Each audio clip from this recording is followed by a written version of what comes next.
something happens every single week. So I think that if they got that behind the look, like from the cameraman's angle or from the person setting up the whole entire software and all that, I really do think that they would laugh. I think they'd be like, "Oh my gosh, I didn't know it took that much to for an hour, 2 hour service." Constantly, I think I hear church people say, "I want something real. I want something real." And I think that the podcast, the YouTube scene, I think that it offers that to those individuals that are really searching and hunting and looking all over the place for something real to everybody. But it's just a way to show people like, hey, we're professionals. One, we take this serious, and three. Hey there, tech enthusiasts. Welcome to Tech Time with Sweet Tea, the podcast where we dive deep into the world of technology and how it can either serve you or, well, not serve you. Here is your host, Sweet Tea, and he's on a mission to help you harness the power of tech in your life. Join him as he chats with people about their tech journeys. From the latest gadgets to digital dilemmas, we'll explore it all.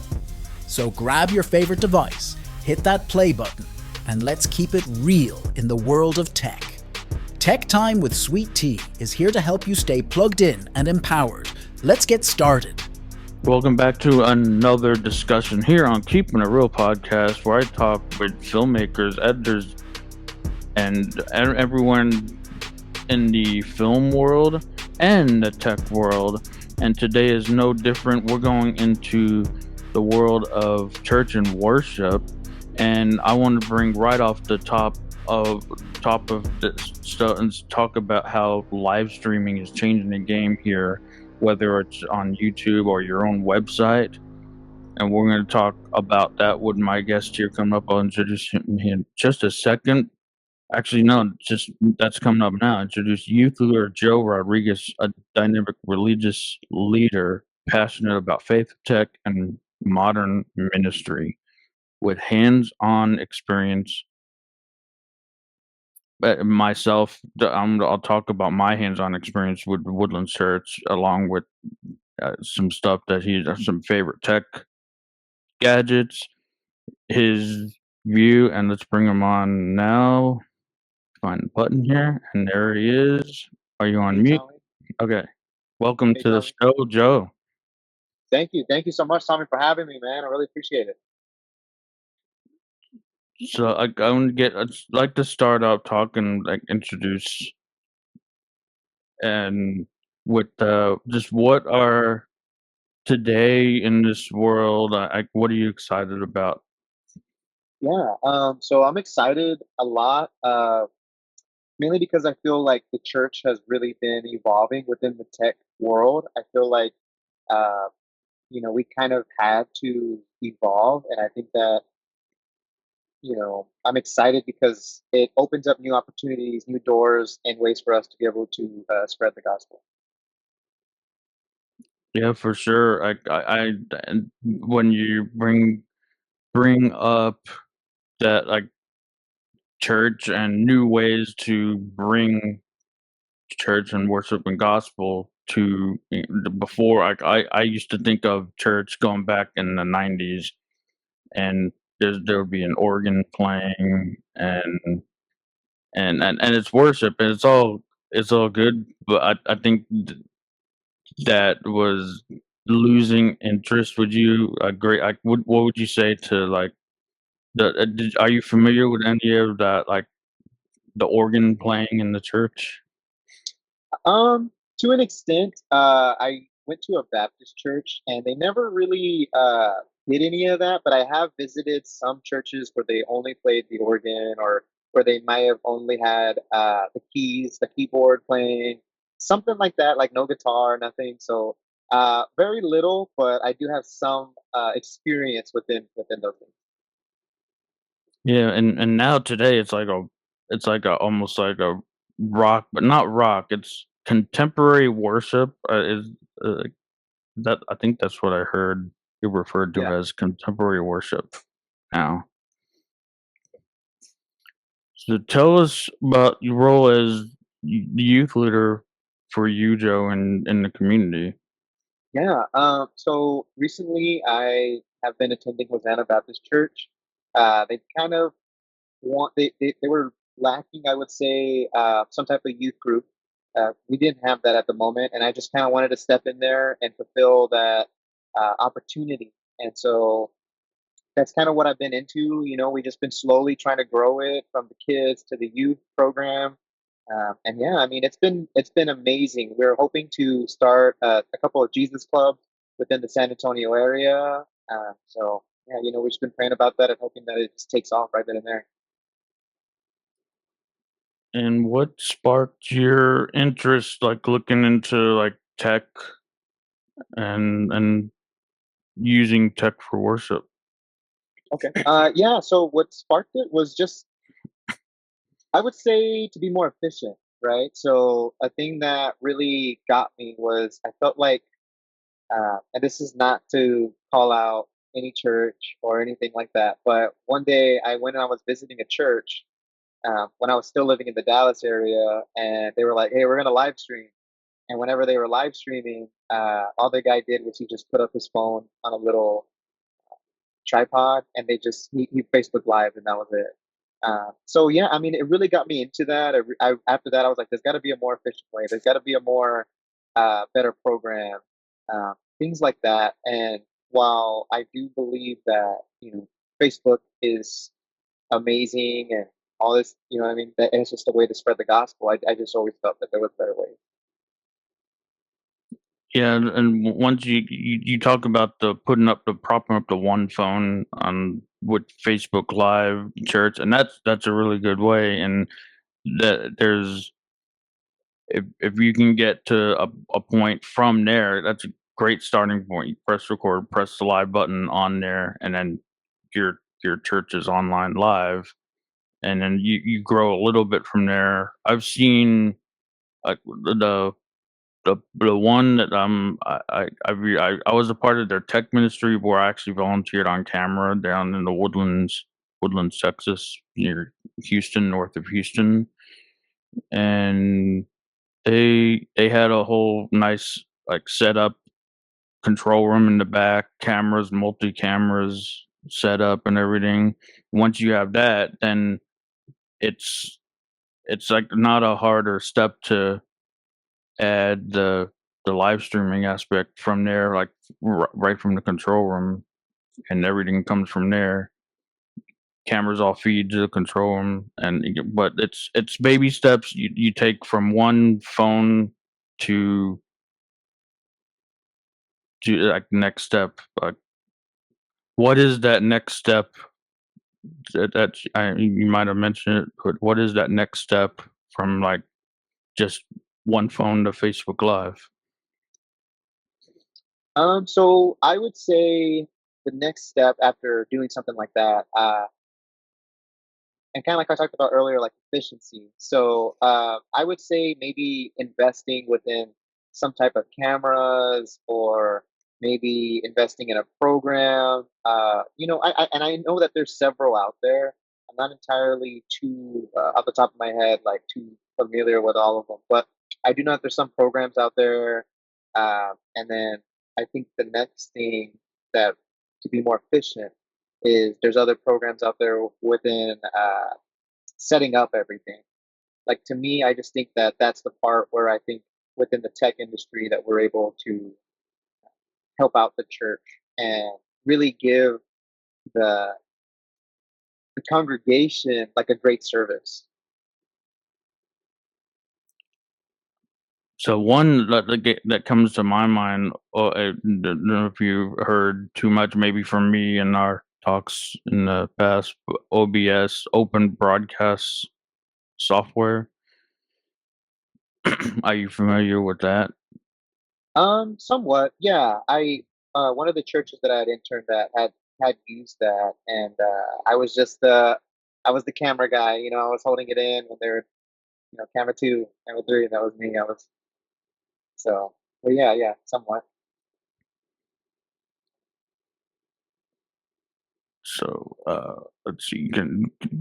What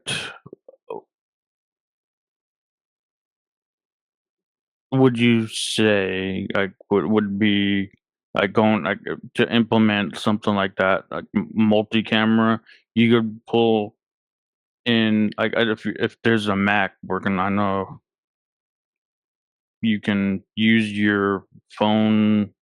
I don't know if you can use multiple because it would connect my phone to my Mac, but you can use the phone connect to the Mac. This is going through different ways that I haven't really. So like, it works with one phone, but like you can treat like right now we're in a StreamYard, or if you're in Zoom, you can just do a church worship in Zoom StreamYard like we're using it now. And each phone is a new device. You connect the phone like you're doing now. I'm doing it. We're connecting with two different devices. You have one, two, three, four phones using StreamYard, Zoom, Riverside, all these online streaming platforms, and then each phone itself is a separate camera. You can have a wide camera, you can have a close up on, and each one can be a distinct. You ever thought like that would how much would could that work? You think in the setup? Because I think that's probably the easiest way to go for multicam.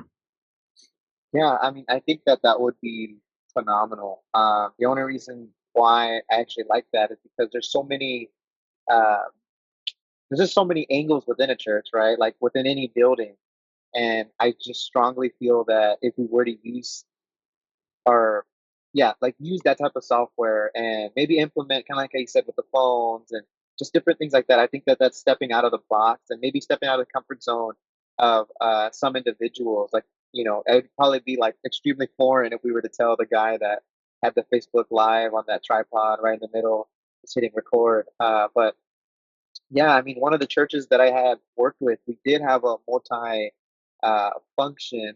Now, I wasn't necessarily the guy that was behind the scenes and messing with all that stuff, but however, I do know that we had, I believe it was three Canon cameras.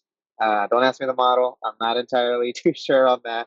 But yeah, we used three cameras, all within different angles, and I just thought that we had a great setup. And I mean, it worked great, and it was just giving people that different perspective of worship, or people a different perspective of the building, and I think it just worked great for us. Yeah, and you can do it in Zoom, and you can live stream from Zoom to YouTube, Yeah, or you can set up a custom live stream if it's to a website. If it's not YouTube, if it's somewhere else, you can set up any custom live stream credentials as well. And it can be coming from Zoom. It can be coming from all these, so you don't have to necessarily let them. It'll be good if you want the engagement, live engagement online, but you can also get that from YouTube. You can get that from all that, and it's just one place to monitor all the live engagement. The better you can StreamYard that gives you the option to stream to multiple places like Facebook and YouTube at once, and then takes the one production. So I mentioned like I was Woodland Church. They have a nice, like, pretty legit setup. They have yeah, bigger church. They're growing in and down in the Houston area, and they just got a downtown Houston campus as well that they get to Houston, and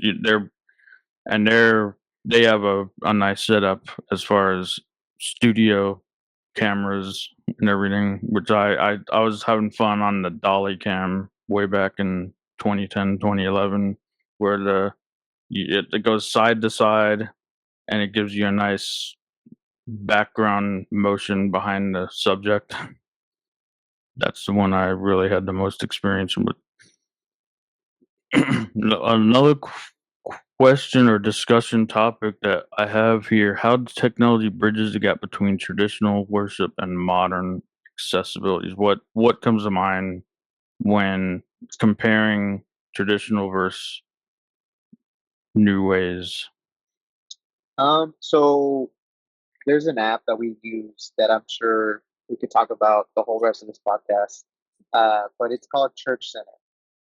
So we use this, and I hope that this really answers your question, like the bulk of it. But the reason why it's able to really change the way we did things like traditionally is because Church Center, you can do so much inside of it. Like uh, you can access different things. Like you can tell people like, hey, uh, Joe, you're on the drums this week, or Joe, you're singing this song this week.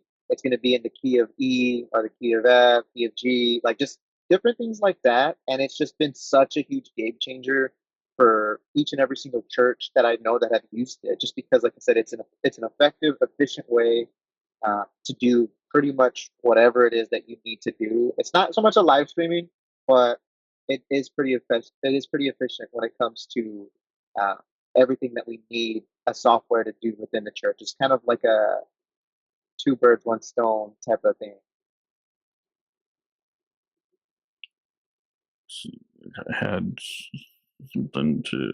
So yeah, the app you're talking about. What's the app called again? So it's called Church Center. Church It was Center. yeah, Church Center. It's a great app.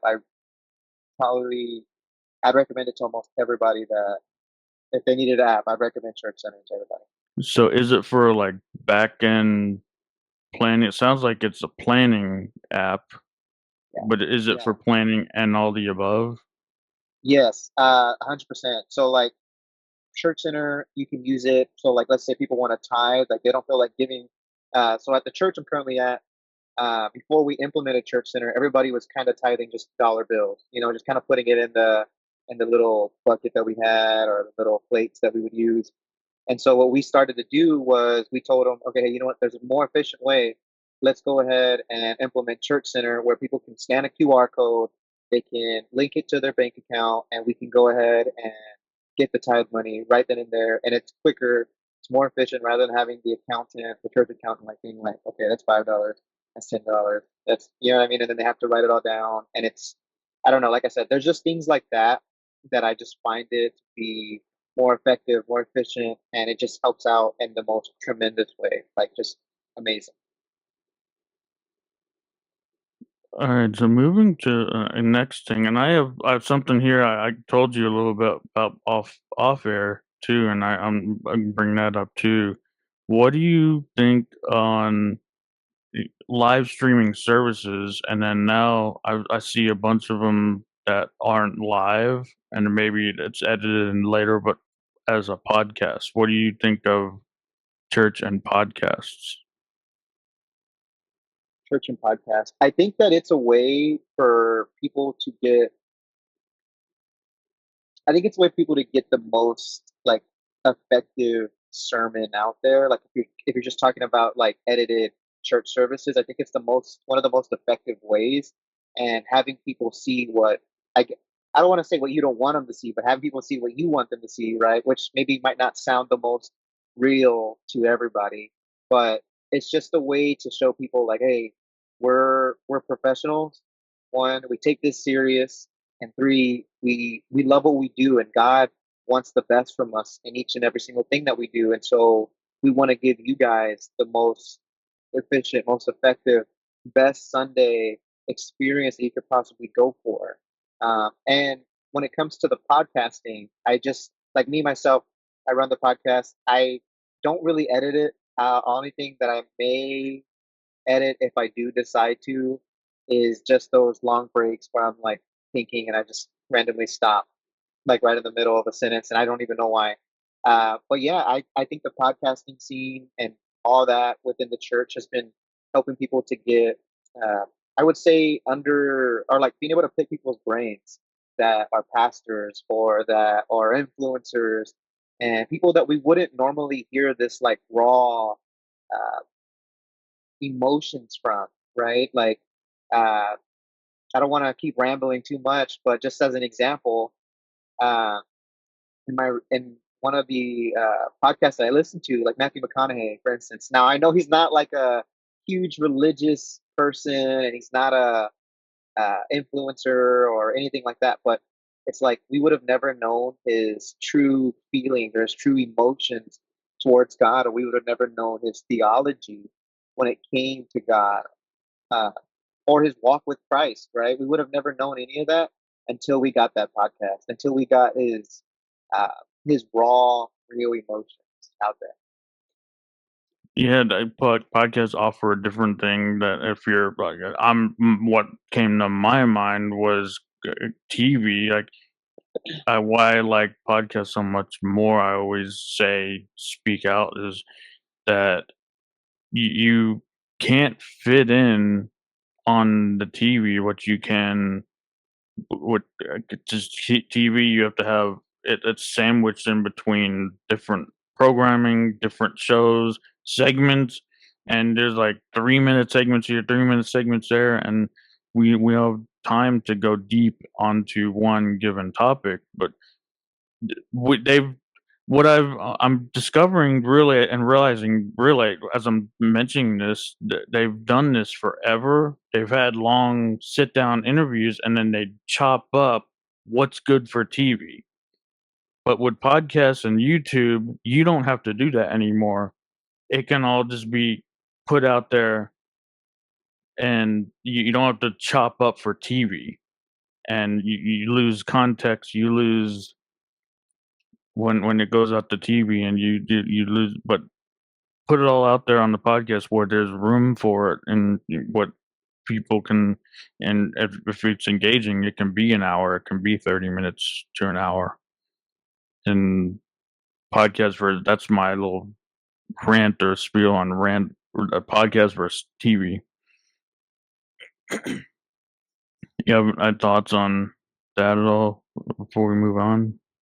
Dude, honestly, I think you hit it like right on, like right on the nail. Like to me, I totally 100% agree with that. I think that you're able, kind of like we said, like you're able to get that raw emotion out of it, and you're able to get the full grasp, not just like kind of like you said, like the highlights of what they said, and also you're able to get everything that I think we as the viewers value, or we as the viewers want to see, right? Like we want to see constantly. I think I hear church people say, "I want something real. I want something real," and I think that the podcast, the YouTube scene, I think that it offers that to those individuals that are really searching and hunting and looking all over the place for something real. And I think that it also opens up the door for them to connect and really personally invest, and just all those things with their favorite people that they might admire, they might look up to. Uh, and not only that, I think it also helps us to get a different perspective, not just on people, but also on the Word of God as well. Yeah, and something else just came to mind when switch forward, and I bring up the little cool aspect of more of a TV show. But when you're sitting there on 30-minute, what do you call it, a sermon cast, TV cast? They have 30 minutes, and you're watching this sermon, and all of a sudden you see a cut or a fade, then they go to something else.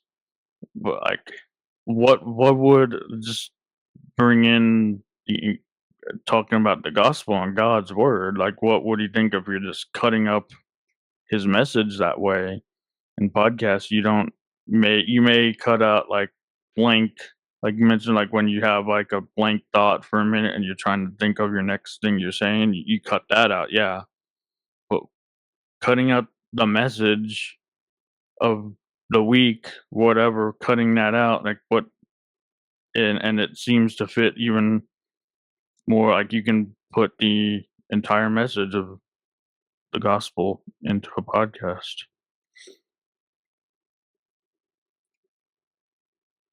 And so to close up on this little TV thing, I love to go away from a little bit. Like we're gonna stay on religious. I've mentioned like this just happened yesterday, and that we're planning for it. I got onto the show called Seventh Heaven. It aired in the '90s, and there was I got later into it, and I'd come back to watch the entire series, but I came into about the fourth season.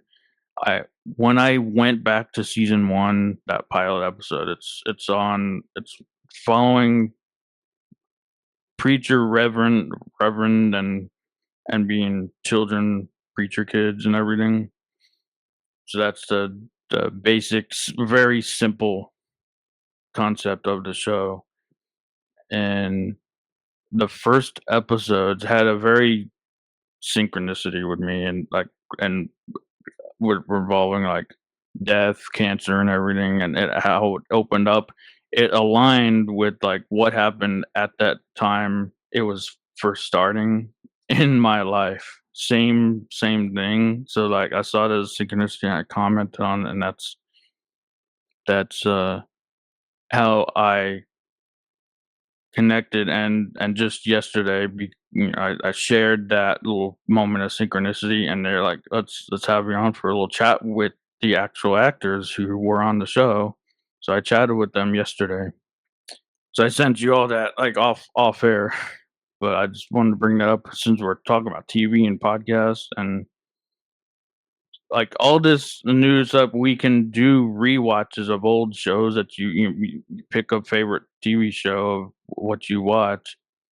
Like, there's a couple of them, I think 3, 4, a couple of them that several come to mind that I can probably think of off the top of my head, that they're doing rewatches, they're talking about their experiences on set and everything, and it's cool. And you'd get that if you maybe have, like, a DVD bonus, but, like, it can what would my question to you with all this, like, this is, like, behind the scenes stuff, like, from the TV show and podcasting. What would, like, that behind the scenes experience be on, like, a church stream, or do you see something different like that? I would say To connect with the people who view the viewers. okay. I would say yes. There's a lot that would go on behind the scenes. I think that if people were to truly see, I guess, like all the setup and everything that it took, I guess, to run a good, effective stream, I think that one, it would be really funny because it's a very stressful moment. Even though like church service might not start at 9, like it's not start until 9, and you get there at 6, something's always going wrong. It could be like the sound system won't work, somebody's guitar strings busted off, and nobody has anything extra. Someone's missing drumsticks, or the confidence monitor is not working, or the pastor's iPad or notes. Something happens every single week. So I think that if they got that behind the look, like from the cameraman's angle or from the person setting up the whole entire software and all that, I really do think that they would laugh. I think they'd be like, "Oh my gosh, I didn't know it took that much to for an hour, 2 hour service." Uh, and then it's like, then you got to do it all over again. If there's multiple services, some churches have like 3 services, one on like 2 on Saturday, 3 on Sunday. Like there's churches like that, and I'm just like, man, I don't know how they do that because, you know, for me, whenever I was uh, doing just the sound and with a live stream, I was like messing up every single day, every single time. And it was just like I said, I think if you got the behind the scenes, I think if you actually got an opportunity to see all those things, I think that you'd be able to connect a lot better as well. Just talking about the human aspect of it, they'd be able to connect because they'd see like, hey, you know what? The pastor that I look up to, he's just like me. Like he messes up all the time. Like and I'm not talking about any particular pastor or anything like that. I'm just saying, just in general, like, he messes up all the time. He loses his notes, or his tire gets flat, just like mine. You know what I mean? And I think sometimes that uh, whenever we're in the church, sometimes we do lose that aspect of it. And I think that if they were able to see that behind the scenes look, I think that they would be able to see, I guess, just the human aspect of it. So, yeah. All right, so like the impact of now coming into live streaming. You mentioned like I what came to mind when you were saying that, like talking about the behind the scenes. It's and but that's this is what behind the scenes does. It's bloopers, it's funny things, it's mess ups. Like people want to see that humanization, humanization that the pastor is not like does something like is the pastor actually God? Like I know I've had that question, and especially in my young years, is the pastor actually God or it's speaking through him or something? But it actually humanizes the person speaking, or maybe people who are putting on production, and it shows how much is actually involved in something like that. What you mentioned the impressive impact of live streaming on churches in the last 5 years. How much have you seen come about? I guess from you mentioned like in or there from COVID to now. I would say, dude, the impact has been huge. It offers people, uh, well, one, it offers comfortability, right? And when I say comfortability, I don't necessarily mean for the church. I mean for the viewer. Because there's some people that are like, hey, I live right by a church. I want to check it out. And maybe they're a little bit too scared to go in the walls of the church, right? But it grants them that little access that they might have to seeing what type of service it is, seeing if it's actually for them. And I think that that has been a huge game changer because it's like once people have been able to check out the whole entire service, they're just like, okay, you know what? I like the way these people do service. I like the people, and I like what the pastor has to say. I'm in. I want to do that. So that's the first thing. I think it offers comfortability for the viewer. I think it offers comfortability for the attendee. And then the next thing I would say is it just, I would say that live streaming and everything that we've gone through as a church or in the church world, I would say that it's just offered more accessibility than ever before. Because think about it, before COVID, it was either like you had to go to service to get to church, and if you didn't go, you just you know what I mean. You didn't get a message that week. That week you didn't make it to church. But now it's like uh, I don't know, like let's say somebody's sick, they're able to go to church with the live stream now. They're able to hear God's word with the live stream now. Now, maybe the pushback on that has been like, well, we want people in the doors. Okay, great. But I also feel like uh, if we're able to show them like, hey, we can teach you God's word effectively, then I also believe that they'll come. Yeah, I like what you said there. You say comfortability, Yeah. and I think of and I see choices. It gives instead of just one simple choice before you have to walk through the door or you can't come. Now you have choices. You can view online, you can view Zoom, you can do anything that's offered. There's choices, and the live stream can be a tool to get people in the door. You say, come on in, you're welcome." Like, some things that can only be offered in person, like one day, come on down to walk through the door, meet someone, join a life group or whatever ministry. There's some ministries and different life groups and everything. And there's some online life groups too. Like, and I've seen some very powerful workshops and weekend trainings on Zoom that have done really well for me in the past, just over Zoom, and then can only imagine what it's like in person. That I didn't really experience that in person, like these trainings that have, but choices, hybrid. I always like to say hybrid. I love the hybrid option because online and in person, it's both. Not just online. It's not just in person.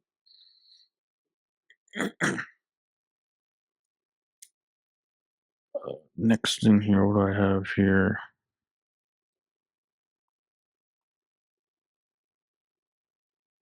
Six. See, challenges and successes of live streaming. I have here.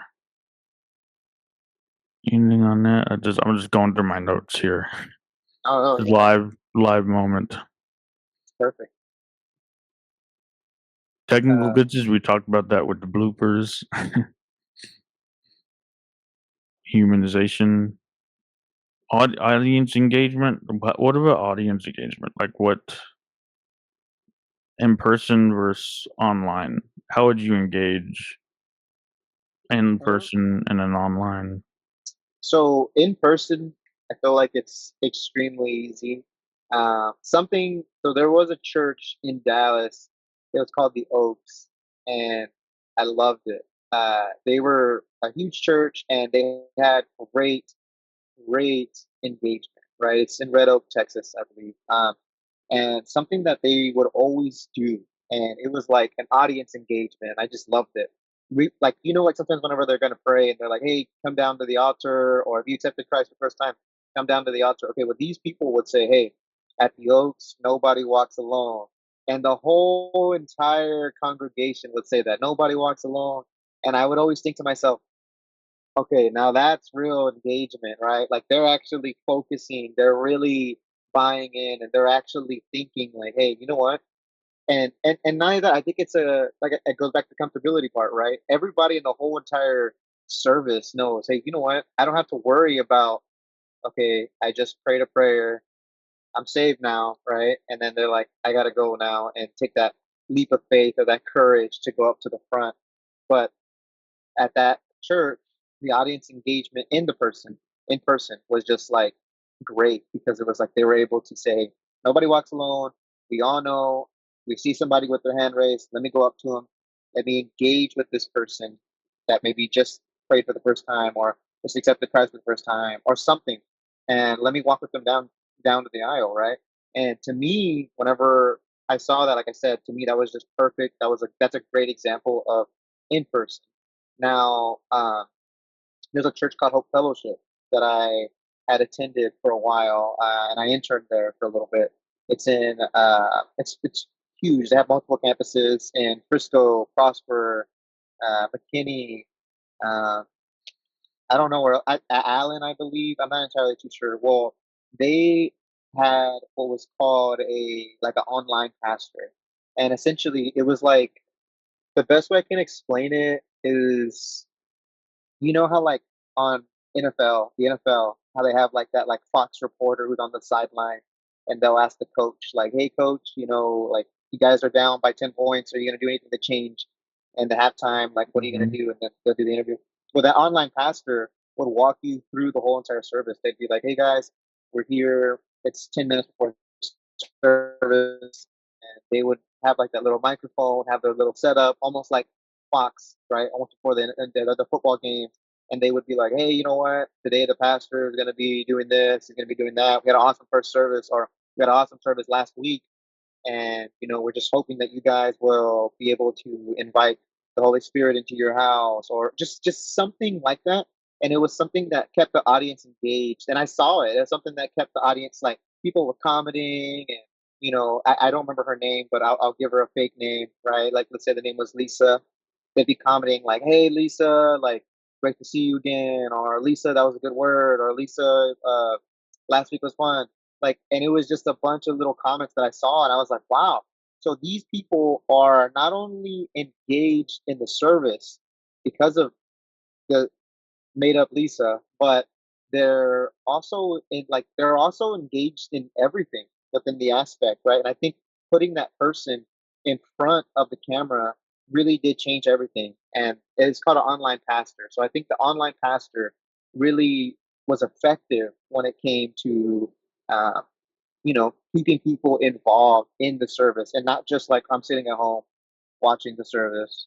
And I think it was something new, something about that changed the aspect of the whole entire online experience within the church. So I want to get into your favorite thing, which I know we discussed too, but that's actually a good point. I've seen that from Woodlands Church does this on the online streams. They'll open up the stream with the online. It's actually the digital guy, which it's I think it's the main pastor's oldest son, and he's like technically the online guy who's actually set up all the online stuff. So technically, he's the online pastor, and him and someone else, another girl, like they'll change it out occasionally too, and they'll open up the stream just like you said. Today, the message is this: we're talking about this today, or pastor is going to be talking about introducing the actual pastor who's going to be live, and they open up, they have some announcements or something like that, and then send it on to the live worship that's on the stage time, and the worship will go on for a bit, and that's how I've seen that, and that's a good point on live stream announcer style, like sports announcers. Yeah.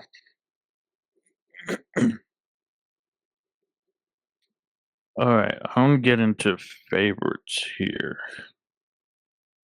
And I know you told me this too, but like favorite tech device for church worship that you use or that you've seen used?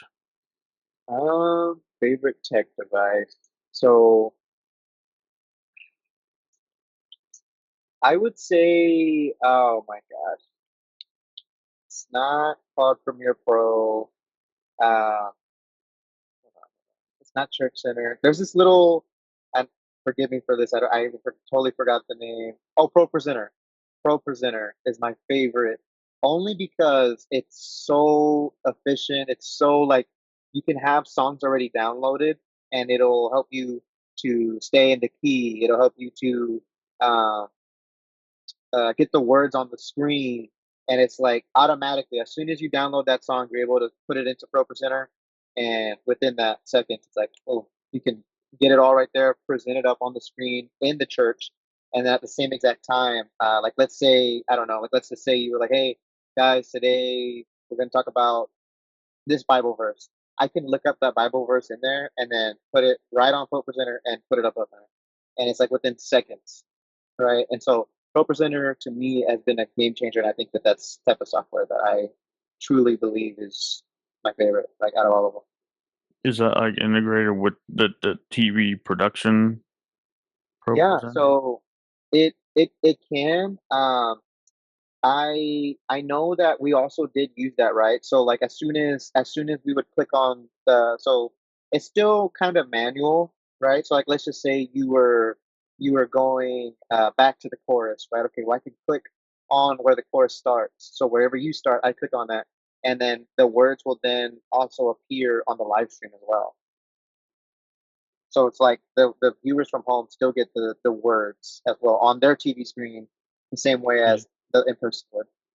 I don't know if this is what they use, but it sounds like because I almost was doing that like was because there's a role on the tech ministry for the live, and it shows up on the screens in the house in the church. It also shows up on the screen on the live stream. It's the same thing for either one, and they have to go through and make sure when the worship word just singing to make sure those words appear next and whatever, or and then it's putting up Bible verses, scriptures on the screen so people can follow along as they open up with scripture and everything.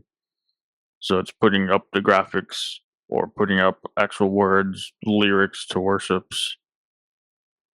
So I've seen that. I don't know. I'm not sure if they use Pro Presenter. They probably do because it's probably a connected thing. But and think of all this. And Woodlands Church has like a whole integrated app website. You can download an app, or you just go to like their website, and you can get. It's like the same thing. You can get the live video. They also go on YouTube. They also stream to Facebook. I've been just going just straight to the app, And you can get sermon notes all in there, a tab for sermon notes, a chat. You can the live shows you the live chat right in there, and sermon notes with all the scriptures. You can follow along that way. So I don't know how effective it is. Like if you're, I know you, it's great if you don't want to have anything in your hand, but you can, and maybe you can come before and say, oh, this is what they're gonna be talking about today, and it's all in the notes. And then there's also a digital Bible, and you can look up to all the different versions of the Bible too right there, and you can look up your own verses right from that Bible too, right in the live section of the so of the live section of the app website, right on the stream. So I ProPresenter, and that takes it, like, I guess, a step further, and it has everything there, so you can follow along, and it's no books needed, just an app. There's an app for it. Anything else that you used?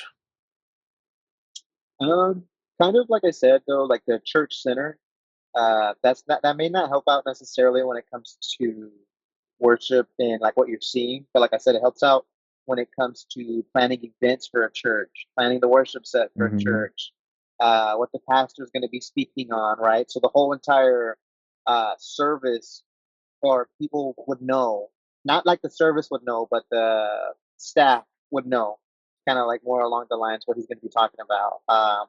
And then it just helps us to stay more organized, not that, and it's not one of those things where it's like, hey, we're putting a cap on church. Like, you know what I mean? Like if God says church is going to be, I don't know, 5 hours, like, then yeah, we'll listen to that. You know what I mean? If that's truly from God. But I do also believe, though, that there is that we, as the church, we should also be organized and we should have a structure. And I just believe that Church Center helps us with that, right? Because, like, think about it. Like, we're gonna have an event in Coty, Texas. It's like a night of hope, or something like that, right? And it's for breast cancer survivors. Well, what we were able to do was we were able to connect our whole entire church in Church Center, and we were giving them like, hey guys, for Night of Hope, we're gonna need 300 hot dogs. We're gonna need some people to volunteer to move our sound equipment so we can move it to the specific area that we're gonna be at. And I just truly believe that it's helped us out in a good way, in a way that like I said, it's structured. It's able to help us when it comes to setting everything up. See if I'm going everything else. I wanna I get kind of get into some wrap up bonus questions here that I like to ask everyone, and these are more general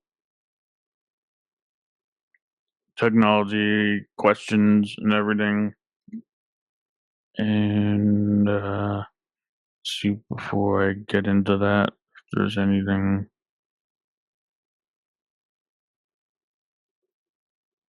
tech. Let's see, lessons from tech ministry.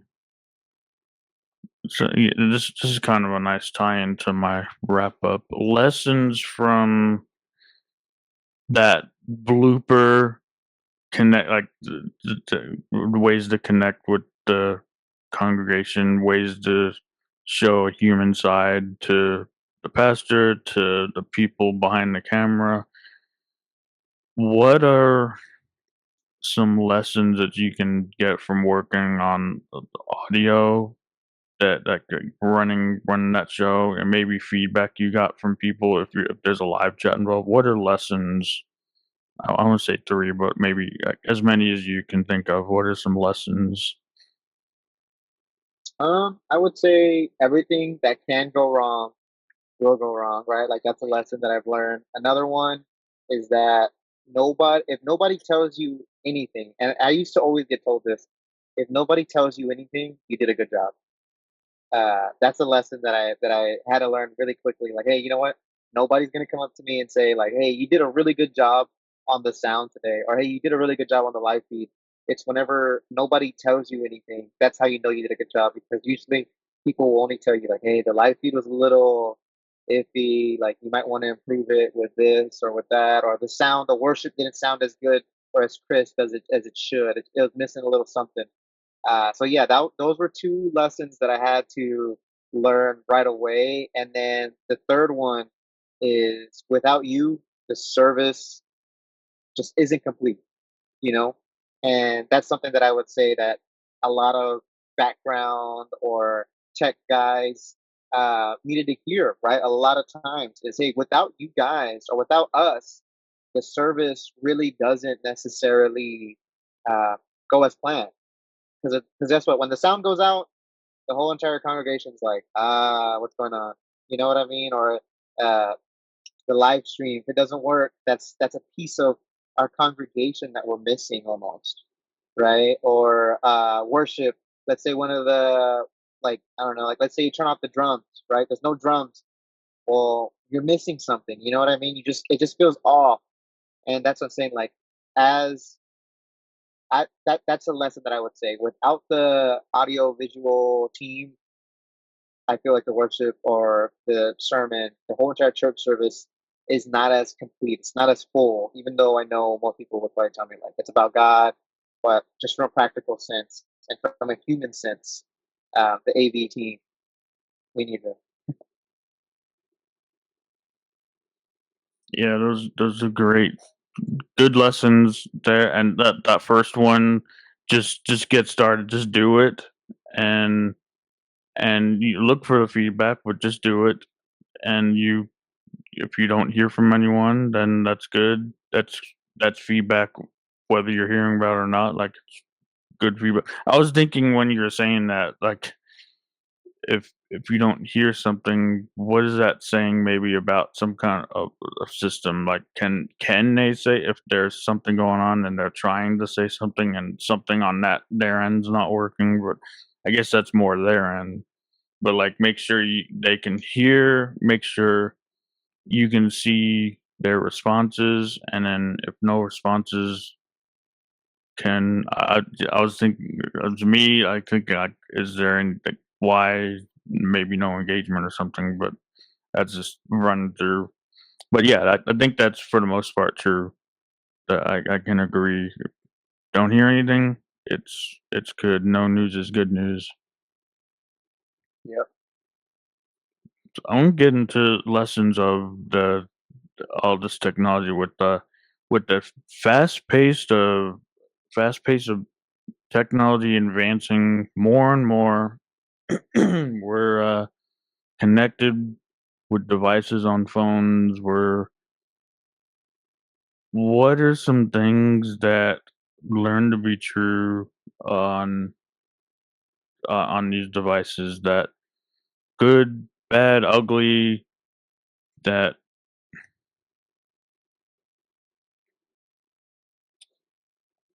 let's see, less like just some observations, and I'll go into the second part after your response. Like, so, some, how can we, let's try to put a spin on positive spin here. How can we use and set technology up for our success with all devices in our hand? Okay. Well, I think we can set us all up for success in the sense that, from a Christian standpoint, we all have the Bible more accessible now than ever before, right? Like, there's some people in the past that might have not been able to buy a Bible, or maybe there's some people out there that just never heard of the Bible, and they're like, I'm too scared to go inside that store to go buy one. Well, now you can just download it from your phone, right? So I think that it's a positive thing when it comes to our uh, technology. But if it was just like, I guess some lessons or maybe some negative feedback, I guess, that we could get from this would probably be like, hey, maybe we don't spend as much time as we should reading our Bible, right? Because I know, like for me, I like to use my phone as the Bible. I really love to do that, but I also have some hardcover. Bibles as well, because I will admit, right, there's sometimes where I'm like, I'm gonna read the Bible, and then I'll maybe read it for like 30 minutes, 15 minutes, and then all of a sudden it's like I get like a Instagram notification, or I get like a text notification. It's like I'm like, let me just check to see what it is, and I might click on it or something. So that's something that I would say might be a negative. Is maybe sometimes we might put it a little too high up within our social life, right? Like we might put that a little too high up. Prioritize, and one thing for sure, like that when you're talking about prioritizing, when if you're sitting down with your phone, digital Bible, and you're on your phone, one of my favorite features that you when you set up, like you set time on the calendar for this, or whether it's night or in the morning, where whenever you do that, set like do not disturb, or you can set like a there's different settings. You can create a whole new setting, like this Yeah. is Bible time, and you can set your what's it called, the pull it up here because it's right up the it's do not the do not disturb feature. What's that called? Like status away Yes. Yes. status. Yes. Yes. You set your away status on your phone, and my Mac is connected. When I set it on my Mac, my phone sets the same thing. You add a new status, away status. You call it like Bible, reading the Bible, and you set that, and then anything you want off will turn off in that setting, and anything that you just want that one app, Bible, and then you might need internet or something. You can turn off anything you want with that one away setting, and just allow that one app and no other focus. Just focus on the Bible and that one, and then nothing else should with testing. Nothing else should pop up when you do that, as Good long as idea. you allow the apps or don't allow the apps.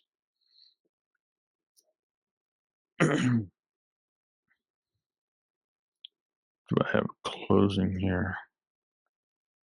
So insights, we talked about live streaming, we talked about podcasting and the church, how live streaming can really, especially since COVID, how it's boomed, like, in the last 4 or 5 years, when people were really afraid to like go out of their house, and we used the online screens as a alternative, and then we slowly came back in person. But it's still, even before COVID, like companies were doing that with the remote thing across the country, virtual thing, and it's been around before COVID, but it just took off in way more ways than it was existing before, and it took on another lifeblood of its own. Live stream, podcasting, and everything means that to the way you can get out a message now, there's way more. So at every church, like there's millions of podcasts out there. There's millions of churches alone, and they can do their own live stream, and it can be a simple thing to do. So I want to say thank you today, Joe, my friend. Acknowledge you for everything you're doing. Thank you for coming on, talking about the church and technology today, and some of your favorite stuff. I want to let you, before I ask my final question, I want to let you ask what you have a podcast. Yeah, what else, and what else are you doing as well? Podcasting, anything else? Just tell me So right about your now, show. yeah, okay. So a little bit about my show. It's just really fundamental truths of the Bible. That's kind of more so what I'm focusing on, right? Like helping people build that foundation of their beliefs, or helping people to understand what right now I'm talking about is humility, right? So helping people to find a practical way of living a Christian life within being humble, right? Not just being scared and being timid, but actually being humble. Not just what us as humans believe is humble, but what God Himself actually represents in humility. So stuff like that is kind of more so right now what I'm focusing on within my podcast. That's just, give or take a little bit about what I'm currently trying to do within my space. And where can you connect? Where do you like the best to hang out, like where people connect with you I on the would internet, say, online? yeah. Right now, thanks to you, I'm really trying to connect people on Substack. I really am. The next thing I would also say is probably Instagram. The only reason why Instagram is just because I love to post the photos. I love to look at the photos and just, see what's going on. I love the Instagram reels, the videos. Some of those things, are really like just the creative aspect of it, I think, is just something that I love and just a way that I'm able to connect with individuals.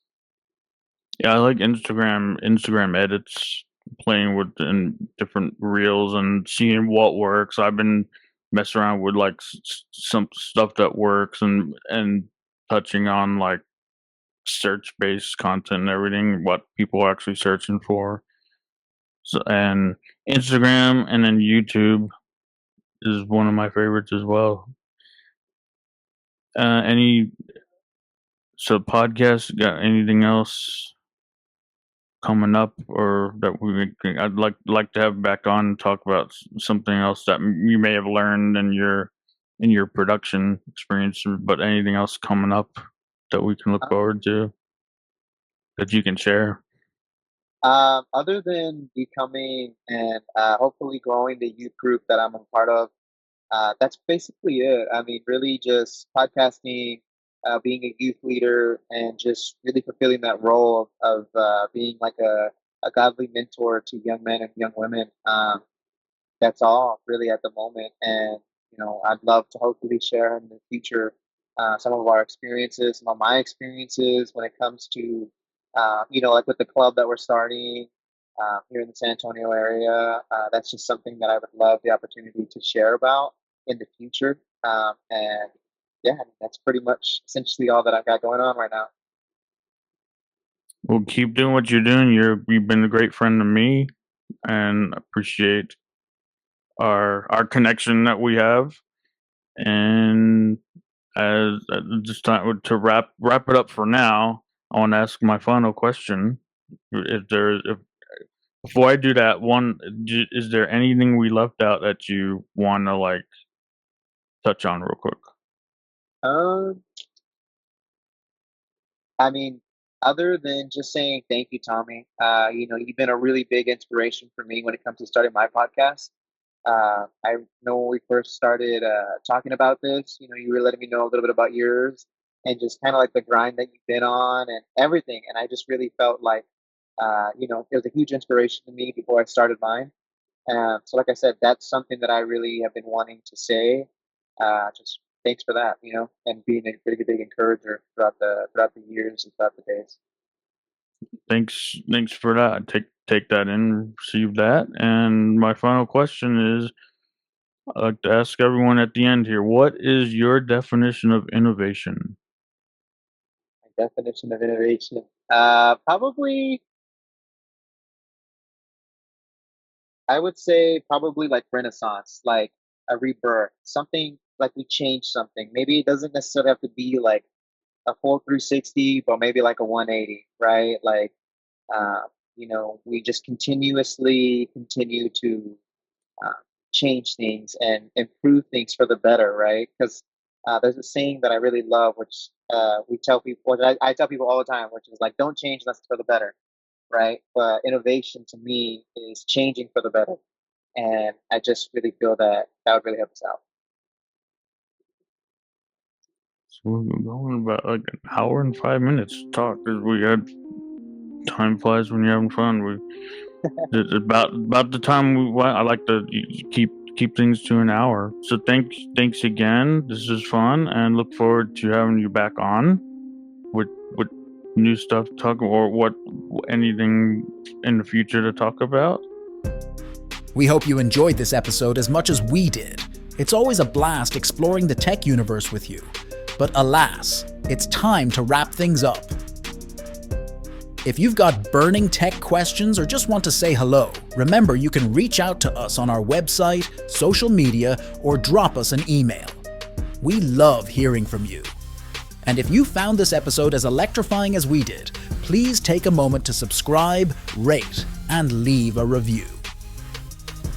Your feedback helps us keep the tech goodness flowing. Don't forget to share Tech Time with Sweet Tea with your fellow techies. The more, the merrier, right? As we sign off today, always remember that tech is a tool and it's here to serve you. So use it wisely, explore fearlessly, and keep it real in your tech adventures. Stay curious, stay connected, and keep rocking the digital world. Catch you on the next episode of Tech Time with Sweet Tea.